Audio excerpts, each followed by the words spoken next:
Hi everyone! Good morning! So, for today's video, get ready with me kasi nga papasok ako ng trabaho. And yung pasok ko ngayon is 10:30. Kaya meron pa akong time para mag-get ready and makapag-video. So, ayun na nga guys. Yung una kong gagawin is, by the way, papakita ko muna sa inyo. Tingnan nyo naman yung aking mga gamit sa wake up. Ang dami, di ba? Pero hindi ko na nagagamit kasi nga, tinatamad akong maglagay sa mukha. And minsan lang din ako naglalagay kapag aalis kami ni Mister. Pero kapag malapit lang, hindi na ako naglalagay. Naglalagay lang nila ako ng serum. So, ito yung yung gel. Palagi talaga ako naglalagay ng gel before ako mag-apply ng mga pang sa mukha. So, habang ako yung get ready with me, may i-check ako sa inyo. And si Mister, pumasok siya kanina ng 5:30. Palagi siyang nauna sa akin. Alam niyo ba guys, nung last week, nung Sabado, pumasok ako sa trabaho. So, ilang beses na ako nag-work ng Sabado. Actually, tuloy-tuloy yung pag-work ko nung Sabado. Every Saturday, nagtatrabaho ako kasi nga, palagi silang may trabaho every Saturday. So, tinatanggap ko yung offer. Kaya naman, ginagrab ko yung opportunity kasi nga, sayang din. Kahit 5 hours, malaki na din yung sahod. So, yung gamit ko pala guys is itong toner, Tear. Kung siya, Milk Skin Toner. Nirecommend lang to ng aking friend na ngayon nasa Denmark. Okay. Hindi siya ma-hapdi sa mukha. So, nag-start ako gumamit niyan 2 days ago. Kasi nabili namin yan sa Germany. And guys, minsan na lang talaga ako makapag-vlog kasi nga, sobrang talagang busy sa work. And minsan, kapag meron akong time na mag-edit, tinatamad ako kasi nga gusto ko magpahinga. And medyo sumasakit na din yung likod ko, kailangan ko ng massage. Kahit si husband, gusto din niya mag-relax.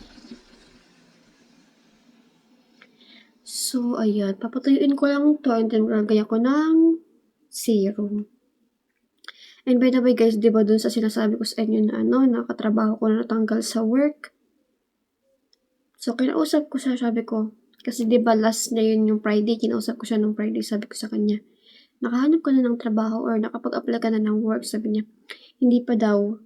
Pero daw yung agency namin, nag-promise sa kanya na hanapan siya ng work.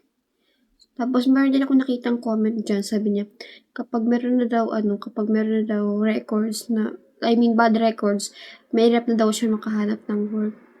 So guys, dito sa Netherlands, hindi ganyan yung rules or hindi siya same sa Pinas na kapag meron kang bad records, mahirap ka na makapag-apply ng work. So dito, hindi ganyan. Like, hindi naman talaga, by time talaga yung agency magtatanong sa'yo kasi nga diba, kapag mag-apply ka ng panibagong work, and then, merong interview yan, tapos i-interview ka kung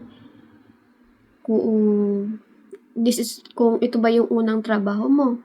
Tapos kapag sinabi mong hindi, so tatanungin ka, saan ka nagtrabaho, tapos anong rason bakit ka umalis, ganun. So, may time din na pwede kang magsinungaling or pwede kang magsabi ng totoo. Pero hindi naman talaga nila, chine-check talaga. Like, sabi nila, okay, tapos hiningin din nila yung number, pero hindi naman talaga nila yung chine-check. So, ayan. Sumakana pa din siya ng work. Kaya sabi niya, baka daw makahanap siya sa malapit lang. Malapit lang din sa amin. Katabi lang ng company. So, ito guys, yung aking ginagamit na bagong serum. The Ordinary. Ito yung pinili ko kasi nga meron siyang niacinamide. So, ayan. Nilagay ako nito.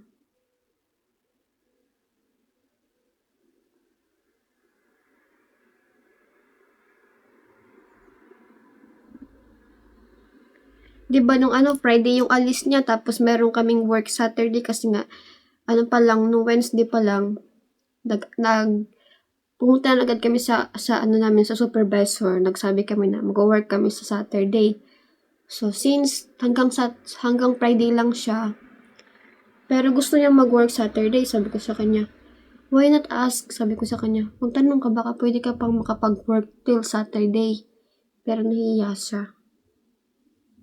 Akala ko hindi siya papasok nung after that day na sinabihan siya na hanggang Friday lang kasi nga, pero pumasok pa din siya. So, nagstay siya until Friday. Pero hindi pa rin siya nagbabago. Kahit nung Friday, nagpupunta pa din siya. Ang weird niya.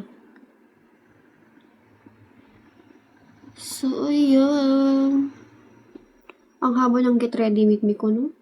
Ang dami kong sa inyo, chismis. And kahapon, guys, nabag trip si husband kasi meron kaming appointment kahapon. Tapos, nung pagpunta namin ng appointment, hindi kami makapunta doon sa location kasi nga, sarado yung mga kalsada. It's because, kahapon may mga runner. Ang daming mga runner kahapon. Hindi ako nakapag-video kasi nga, na-stress din ako kay husband. Sobrang upset niya kahapon kasi hindi siya makapunta sa appointment niya. Kasi matagal na itong pinaplano niya yung appointment niya. Kasi hindi natutuloy. Tapos kahapon yun yung appointment niya, tapos hindi pa din natuloy. Kaya yun, nainis siya. Bakit daw sinasaraduhan yung kalsada?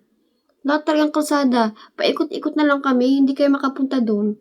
Hanggang sa lumagpas na lang yung oras ng namin, ng appointment date, appointment time.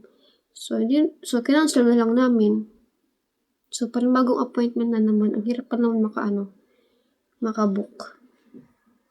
Look guys, my nails. Nag-cutics ako. Gusto ko talagang magpa-nail. Kaso ang mahal. Kaya DIY na lang ako. Kahit hindi naman siya perfect. Kuan siya, gel. So, yun lang naman yung gina-apply ko sa aking face. And magkukulot-kulot din ako mamaya.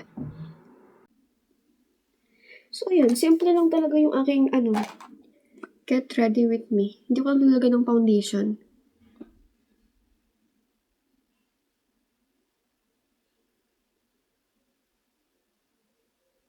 Ito na. Ito yung yung lip balm para hindi mag-dry. Lalo na ngayon, paiba-iba yung weather. Kahapon, medyo warm. Tapos nung last week, sobrang lamig. Umulan ka ng umulan siya ng yellow. I mean ice. Pero, lang, saglit lang. Tapos, nag-snow din. Ayun. Weird, no? Kasi nga spring na tapos nag-snow. Pero ngayon, medyo gumaganda na yung weather time to time na nag-iba-iba yung weather. Tapos ngayon guys, mga 8 p.m., maliwanag pa din. So mabuti na nga lang, nakabili na kami ng curtain, yung black curtain. Kasi kapag hindi kami nakabili, mahirapan kayo makatulog sa gabi kasi nga, maliwanag pa din. Kaya palagi talaga namin tinitingnan yung oras kung anong oras na nga ba kasi nga hindi mo naman malayan sa akala mo mga 5 p.m. pa lang, yung pala 7 p.m. na, ganun. Kasi nga, same pa din yung liwanag sa labas. So guys, papakita ko lang sa inyo yung ginagamit kong product na nilalagay ko sa aking hair kapag magka-curly ako. So ito yung yung ginagamit ko. Hair Mouse.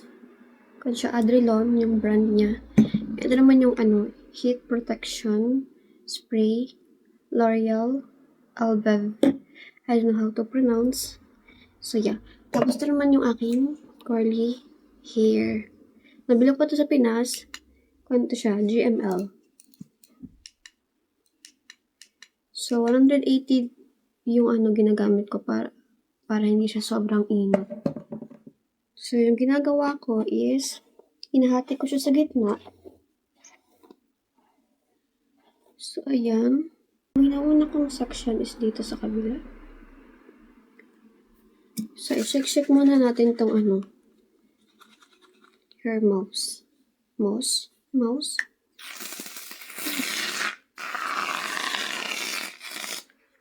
So, ganyan siya. So, ilagay mo siya sa hair. Minsan ayoko gumamit dito kasi nga, makalat siya. Diretso yun agad sa hairspray. Pero kasi maganda tong gamitin kapag gusto mo mag-last yung curl mo. Pero kapag gusto mo lang like curl lang, hindi na kailangan. So, yun lang. Kung lang ilalagay ko. And then, lalagay ako nitong hairspray. Heat protection. So, ayan. Patuyuin lang natin ng very, very light para hindi siya basa kapag i-curl. So, guys, I will start now. So, ito yung ginagawa ko. Tingin lang ko dito sa mirror ko. So, i-plancho ko muna siya ng ganyan. And then, ibalik ulit. And then, ikot. And then, magbilang ka lang ng mga 5 seconds. 1, 2, 3, 4, 5, 6, 7. Ay, 7 na. And then, pull back hanggang end. And then, ikot ulit pataas. So, ganyan lang yung ginagawa ko. And then, magbilang ka ulit. So, since siya, makapal na, mga 7 minutes. 1, 2, 3, 4, 5, 6, 7. So, tanggalin na natin. Okay. So, ito na yung curly. So, ayan. Tadaan! So, ganyan lang talaga guys. Ang lalo lang, diba? So, tatapusin ko lang to and then babalikan nyo kayo. So, guys, this is the final look, char. So, ito na yung result ng pag-curl ko. So, ayan siya. Ang bilis lang talaga. So, ginaganyan ko yan siya. Diba? Hindi siya hindi siya matigas kapag susuklay mo siya. So, ayan. And then, magbibihis lang ako kasi nga, time is running. 9:30 na. 10:30, mga 10, alis na ako. Kakain nga muna pala ako guys ng aking breakfast. So, nagluto lang ako ng egg. Tapos, ilagay ko lang to sa bread toaster itong dalawang tinapay. So, dalawa din yung aking egg. And meron ako ditong chocolate drinks. Kasi nagugutom na ako. So, that's it guys. Very simple and quick. Like, malasado. Nilagyan ko lang siya ng ng butter yung tinapay.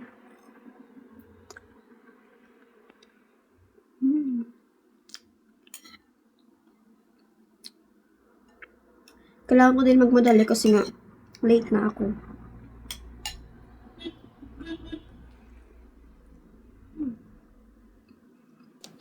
So, naka-ready na ako guys. Suotin ko lang itong jacket kasi nga yung jacket ko, yung uniform ko sa work is hindi pa nalabhan. Kasi nga diba nag-work ako nung Saturday.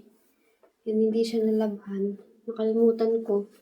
So, ito lang muna yung suotin ko. Tapos pagdating ko sa work, tanggalin ko ito kasi nga bawal ka magsuot ng ibang damit. Kasi hindi talaga makita yung logo. Kasi kapag hindi nakikita yung logo, hindi nila malalaman kung nagtatrabaho ka ba doon or hindi. Ganun. So, ayun. Mag-jacket lang tayo. Alam niyo ba, madaming naggustuhan tong pants ko. Kasi na meron siyang, apple. Apple, pero yung color niya is flag ng Netherlands. So, ayun.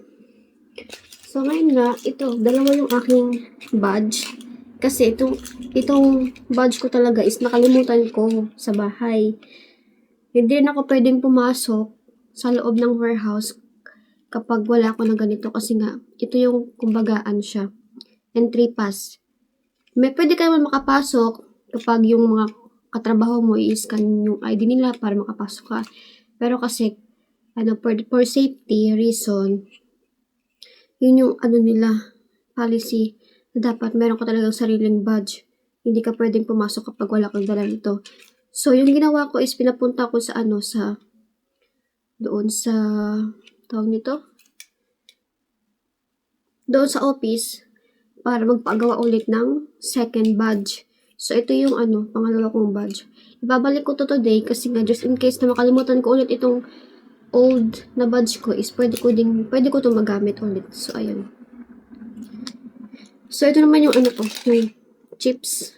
Ito yung yung ini-scan ko kapag papasok na ako sa trabaho. Kasi ito yung yung record ba? Kung what time ako nag-start, what time ako natapos, ganun. So, ayan. Ito yung aking eyeglass. Hinugasan ko na siya. Hindi ko muna siya susuotin, mamaya na. Pag nakarating na ako sa work. So, ayan lang naman, guys. Lalagay ko lang to dito sa sa aking bag. Wala kasi, lalagay ko lang siya sa bulsa. Kasi baka magasgasan ba? So, ayan guys, let's go! So, ganito lang yung aking pag dala ng bag. Kasi wala pa akong backpack. So, ayan guys, let's go! Ito yung battery. Ilalagay ko siya kasi nga, chinarge ko.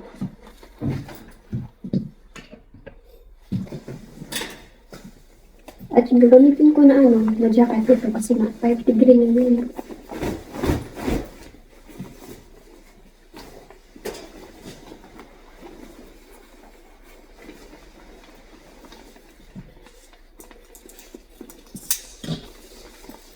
Tanggalin ko lang itong isang badge para hindi ako mahirapan.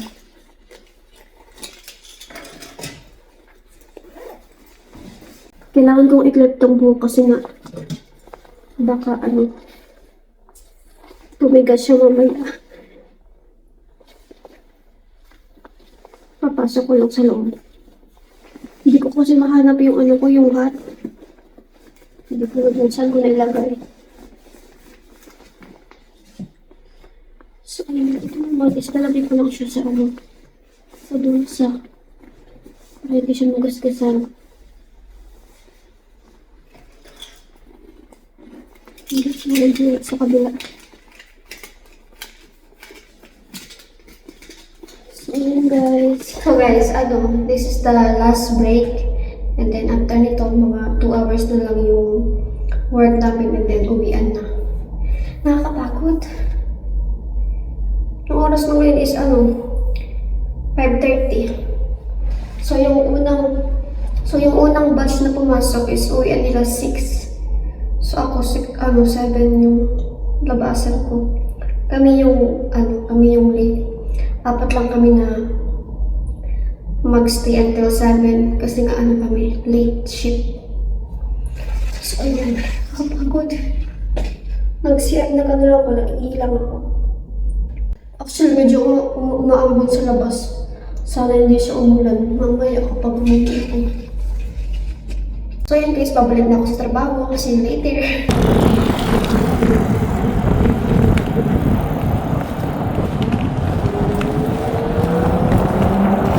So ayan, tatanggalan ko lang itong meat na niluto niya sa air fryer. Yung kakainin namin ay same pa din kahapon. Yung potato.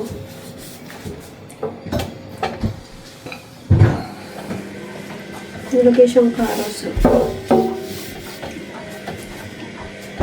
Miss ko na yung rice.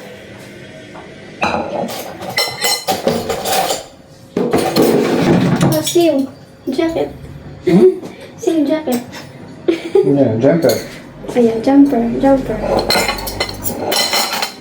So, kakain na kami.